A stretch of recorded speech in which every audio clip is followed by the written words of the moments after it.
कमलेश खान मंडल। क्या हुआ था यहाँ पे सर? उधर से गाड़ी आ रहे थे, इससे पीछे ये गाड़ी था, चल रहे थे। हमारा भैया रोकने चाहते थे, मतलब वो जो गाड़ी इसका थोड़ा स्पीड था तो उधर से ये ठोकर मारा। तो वहाँ से लेके आते हुए यहाँ पे आके इसको बहुत तरह से घटना करे। क्या हालत रहा उनके? हाँ, फिर आप लोग उठाने के लिए आए? हम सब उठाने के लिए आए थे। हम सब जब वहीं पे काम कर रहे थे तो मतलब ये गाड़ी का ड्राइवर उतरा वहाँ पे, पहले बंदा को उठाया तो उसके जेबी से कुछ निकाला, जेबी से निकाल के फिर हम सब उसके पीछे पकड़ने के लिए गए, मगर कहाँ भागा उसको पता नहीं चला। वो उतर के भाग गए? हाँ, उसको लेके भाग गया, जो भी था साथ हाँ लेके भाग गए। हाँ जी। कहीं ना कहीं ये बड़ा ही अजीब मामला लग रहा है, जैसा ये बता रहे हैं कि आप देख सकते हैं वहाँ से चक्का जैसा दिखा रहा है, ज़रा दिखाइए ज़रा नीचे। ये आप इस चक्का को देख सकते हैं, वहाँ से घसीटते हुए लाया गया है यहाँ पर और यहाँ पे आकर के गाड़ी की ये स्थिति हुई है। और जैसा वो बता रहे हैं, ये बात समझ में नहीं आ रही कि उनके पॉकेट से वो क्या निकाल रहे थे, क्या करने की कोशिश कर रहे थे और वो क्या कैसे था। उनके ग्रामीण भी यहाँ पहुँचे हुए हैं। जैसा हमें पता चला है, वो मुकेश कुमार सिंह नाम था, टीचर थे वो किसी स्कूल में, लवानी स्कूल में टीचर थे और कछवी के शायद रहने वाले। आप लोग के ग्रामीण हैं? जी, मेरा भैया है सर। कैसे क्या पता चला? सर वो अपने बड़ी बेटी के पास आज जा रहे थे, ठीक है, तो सर यहाँ से कट कहाँ के पे उनकी बड़ी बेटी? यहीं पे है सर, जोगियारा सर। जी, उनको कटना था, यहाँ से जोगियारा जाना था। तो जी, गांव से बाइक से अपने गांव से जा रहे थे, वो कल आते, फिर उनका ड्यूटी था मॉर्निंग में, ठीक है सर। जा रहे थे, हम लोग घर पे उनको मना भी किए, जो मत जाइए, दशहरा का पर्व है, भीड़ भाड़ होगा, आप नहीं जाइए। तो बचिया उनकी कॉल पे कॉल, पापा आइए, वो चल दिए। तो सर हम लोग का फ़ोन आया, यहाँ से कोई बंदे फ़ोन किए, वो भी रंजन कुमार सिंह, वो बंदा फ़ोन किया सर। वो भैया दिल्ली में रहते हैं, तो वो फ़ोन किए हम लोग को, जैसे ऐसी बात है। फिर सर हम लोग को बोले जो झंझारपुर अनुमंडल में है, वहाँ गए तो सर हम लोग को लाश नहीं मिला। ऐसे बोले जो स्पॉट हो गया है, आपका लाश वहाँ है, अनुमंडल के नहीं मिला। फिर हम लोग सर झंझारपुर थाना गए। थाना जाने के बाद सर हम लोग उनसे नंबर लिए, भैरव स्थान थाना का, जो नज़दीकी थाना है। फिर और कहीं बात किए तो बोले जो नवटोली है वहाँ पे आपको जाइए, वहाँ पे लाश है, ऐसे है। तो हम लोग आए, तो अभी सर से बात किए हैं, तो बोले हम भेज दिए हैं, आप आधार कार्ड और कुछ लेके आप जाइए मधुबनी। तो हम बोले ठीक है सर, जा रहे हैं। तो वही जो भैया के नंबर पर जब सर फ़ोन लगाए तो उनका मोबाइल स्विच ऑफ बता रहा है और कुछ नहीं। हम लोग को ना अभी तक, हम भैया को भी नहीं देख पाए हैं। नहीं सर, अभी तक नहीं। कहाँ घर हो गया आप लोगों का? मेरा सर लखनऊ ब्लॉक में सर कछवी पंचायत है। मुकेश कुमार सिंह उनका नाम है, जो शिक्षक है। पिताजी का? श्री स्वर्गीय जनार्दन प्रसाद सिंह। वार्ड नंबर कितना? Ward number 6 sir. जी। आपके वो कौन लग गए? मेरे सर भैया, चाचा के बेटे हैं जी। कैसे क्या सुने थे आप, क्या हुआ? मुझे पत्रकार महोदय का फ़ोन आया, जयप्रकाश जी का, आपके प्रभात खबर के, जो आपके पंचायत का एक घटना हो गया है, मुकेश जी का नाम आदमी है उनका। तो एक्चुअली मुझसे पहले ही सडनली हमको फ़ोन भी गया था अनुमंडल अस्पताल से, वो दिल्ली फ़ोन किए थे रंजन जी को। तो फिर तत्काल हमको फ़ोन आया, तो फिर हम सीधे अनुमंडल अस्पताल पहुंचे। लेकिन वहां पहुंचने के बाद पता चला नहीं, घटना स्पॉट पे ही हो गया है और वहां से मधुबनी के लिए भेज दिया गया है। लेकिन हम सरकार से ये मांग करना चाह रहे हैं कि इस तरह का जो स्थिति है, जो दिन दहाड़े जो नॉर्मल आदमी, एक शिक्षक थे और पीछे जानबूझकर, और यहाँ तक ही नहीं, यहाँ जो दर्शक महोदय थे जो यहाँ पर्यदर्शी थे, उनका कहना है कि वो ड्राइवर उतर के बजाबता उसके पॉकेट में हाथ डाला है, फिर उसके गले में चेन पहने हुआ था, उसको खींचा है, पॉकेट में से पता नहीं क्या सामान निकाला। हम आई थिंक उसमें से मोबाइल और पर्स पैसा निकाला है, तब वो गाड़ी छोड़ के बाज़ाब्ता भागा है। तो मुझे माननीय डीएम और एसपी महोदय से माननीय आग्रह है कि किसी भी तरह इनको उचित मुआवजा दिया जाए और जल्द से जल्द गाड़ी के ड्राइवर और गाड़ी के मालिक को ये सूचना दिया जाए, जो उनको बुला के इनको बाज़ाब्ता जो परिवार को जहाँ से जहाँ मुआवजा उसको दिया जाए और उस ड्राइवर को अविलंब गिरफ्तार किया जाए। जी, कहीं ना कहीं आपको नहीं लगता कि ये सामान निकालना थोड़ा सा अरगल लग रहा है, कुछ और भी हो सकता है मामला?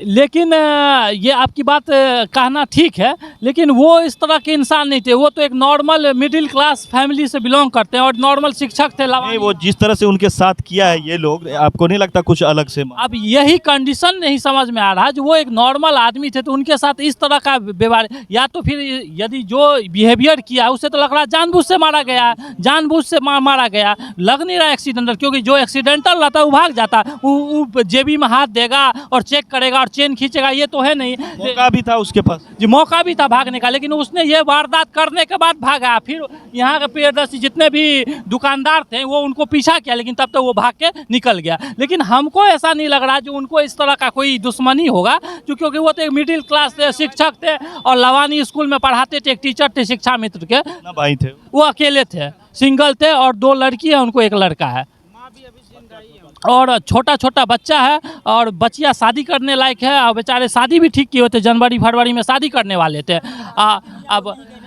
और वो अपने बेटी के यहाँ जा रहे थे, एक बेटी का जिनका शादी हो चुका उन्हीं के यहाँ जा रहे थे। वो बच्चिया ने बुलाई थी उसको, इसलिए वो जा रहे थे।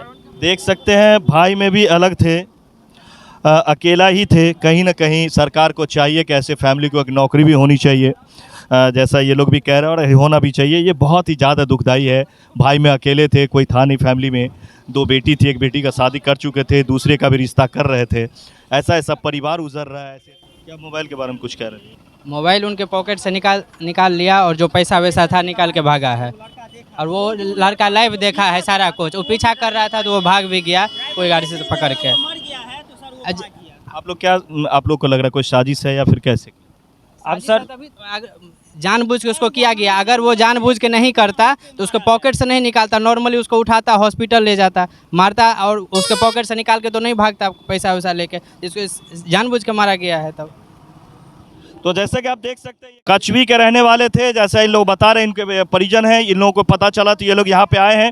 अभी तक ये लोग भी देख नहीं पाए हैं। ये बड़ा मामला, यहाँ पर लगातार घटनाएं होती रहती है। आप देख सकते हैं वो अपने बेटी के यहाँ जा रहे थे, इस क्रम में ये बड़ा घटना हुआ। आप देख सकते हैं बहुत ही बड़ा मामला। आप लोग कब आए थे, कैसे क्या हुआ था? ऐसे माननीय मंत्री जी संजय जी जो है तो मेरे क्षेत्र में जैसे उनका पदार्पण था और उनको एस्कॉर्ट में थे। जब नरवार पुल के पास थे तो सूचना मिली कि ऐसे ऐसे दुर्घटना हो गई। हम तत्क्षण जो है सो गाड़ी जो है सो घुमा करके आए तो देखे कि जो है सो एक डेड स्कॉर्पियो और मोटरसाइकिल में टक्कर लगी हुई है और एक व्यक्ति नीचे पड़ा हुआ है। उसको झंझारपुर ले जा रहे थे, लेकिन जैसे उनकी मृत्यु यहीं हो चुकी थी। इसी कागजी प्रक्रिया पूर्ण करने के उपरांत जो है तो पहचान कर जो है तो परिजन को, अन्य लोगों को जो है आपके पत्रकार महोदय भी आए थे, उनके माध्यम से सूचित करने का प्रयास किया। तत्क्षण वो लोग जो है सो आ गए हैं और डेड बॉडी को जो है हम लोग पोस्टमार्टम अंत परीक्षण के लिए जो है सदर अस्पताल मधुबनी भेज दिए हैं। कुछ पता चला कि किसका ये गाड़ी? गाड़ी के बारे में पता नहीं चला, लेकिन पता चल जाएगा गाड़ी किसकी है, पता चल जाएगी। आप देख सकते हैं फिलहाल ये जो घटना हुई है यहाँ से पोस्टमार्टम के लिए भेज दिया गया है। BR07 PC 5557 ये गाड़ी का नंबर है। आप देख सकते हैं नई गाड़ी है, शिव शक्ति वाहन यहाँ पे लिखा हुआ है, लामिया फ्री समथिंग समथिंग लिखा हुआ है। आप देख सकते हैं इसी गाड़ी से ये घटना हुई है। ये बड़ा ही अप्रिय घटना है। मात्र 45 साल के एक युवक को अगर आप कहें या भैंसू जिसे कहते हैं, ये उनके सब परिजन सब आए हुए हैं। बहुत ही ज़्यादा दर्दनाक ये घटना, यहाँ पर बराबर ये घटना होती रहती है। कहीं ना कहीं सरकार को चाहिए कि ये रोड तो सड़क तो बना दिया। गडकरी जी अगर आप हमारी बात सुन रहे हैं तो आपको चाहिए कि आपने सड़क तो बना दिया है, लेकिन सड़क पे जो एक बनाया जाता है कि आप कहीं से आ रहे हैं तो पहले सावधान होकर उस एरिया में चले जाएं। ये लाइन बनाना बिल्कुल आप भूल गए। इधर से भी चारों तरफ से कहीं ना कहीं अभी मात्र 2-3 महीने पहले फिर मैं यहाँ खबर बनाने आया था, जिस वक्त में 2 सगे भाई इसी तरह से मारे गए थे। आज फिर से मारे गए। लगातार यहाँ हर महीने 1-2 महीने पे कोई ना कोई घटनाएं होती रहती है और लोग अपना जान जो है जोखिम में डाल लेकर अपनी जान से जो है हाथ धोते रहते हैं। कई लोग एक्सीडेंट में मारे जा रहे हैं, कई लोग एक्सीडेंट में हाथ पैर टूटता है। बहुत बड़ा समस्या इस जगह पे। कहीं ना कहीं सरकार को ये नींद खोलनी चाहिए और यहाँ पे आके देखनी चाहिए। ये स्पॉट को अगर कहें तो इसे सभी जो है ऑफ कैमरा अगर मैं बात करूं तो प्रशासन के लोग भी कहते हैं कि ये जो है वो किलिंग का एरिया बन गया है और ये मौत की जगह बन गई है। फिलहाल आप देख सकते हैं झंझारपुर में ये बड़ा हादसा यहाँ समिया से थोड़ा आगे आकर के आप देखेंगे तो यहाँ पर हुआ है, मेहत के पास। इसको नपटोली कट बोला जाता है। ये बहुत ही ज़्यादा ख़तरनाक है। लोगों को यहाँ से थोड़ा सा नज़दीक होती है मधुबनी के लिए ये रास्ता पकड़ने में, तो यहाँ पर जो है इस तरह से यहाँ से लेते हैं। फिलहाल आप देख सकते हैं मास्टर साहब थे, टीचर थे अपने यहाँ के, और उसके बाद ये घटना हुआ है। बहुत ही दुखदायी घटना है। उनके परिजन आ चुके हैं। फिलहाल लाश को पोस्टमार्टम के लिए पुलिस ने अपने कब्जे में लेके भेज दिया है। मिलते हैं ऐसे ही खबरों के लिए, लगातार आप हमारे साथ लगे रहें।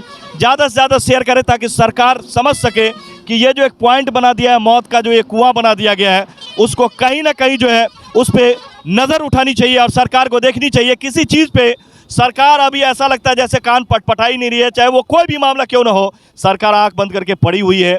कहीं ना कहीं परिवहन विभाग को चाहिए कि यहाँ पे आके देखें और इस समस्या का समाधान करें। फिलहाल कहीं ना कहीं ये भी कहा जा रहा है कि ये हत्या है या फिर एक्सीडेंट, ये भी एक सवाल यहाँ खड़ा हो रहा है। मिलते हैं अगले खबर में। अभी ये पता नहीं चल सका है कि गाड़ी कहाँ की है, कहाँ से कहाँ जा रही थी। फिलहाल गाड़ी जो दिशा है वो दिशा बताया जा रहा है दरभंगा की तरफ से, और इनके बारे में भी बताया जा रहा है कि दरभंगा के साइड से ही आ रहे थे और यहाँ पे घटना हो, जबकि परिजनों का कहना है कि घर से चले थे। तो हो सकता है आगे से आए हों और फिर इधर से जाने की कोशिश कर रहे हो। मिलते हैं अगले खबर में। मैं सोहेल अख्तर, आप देख रहे हैं जनजन न्यूज़, कैमरामैन पंकज के साथ। फिलहाल झंझारपुर से NH57 से नमस्कार।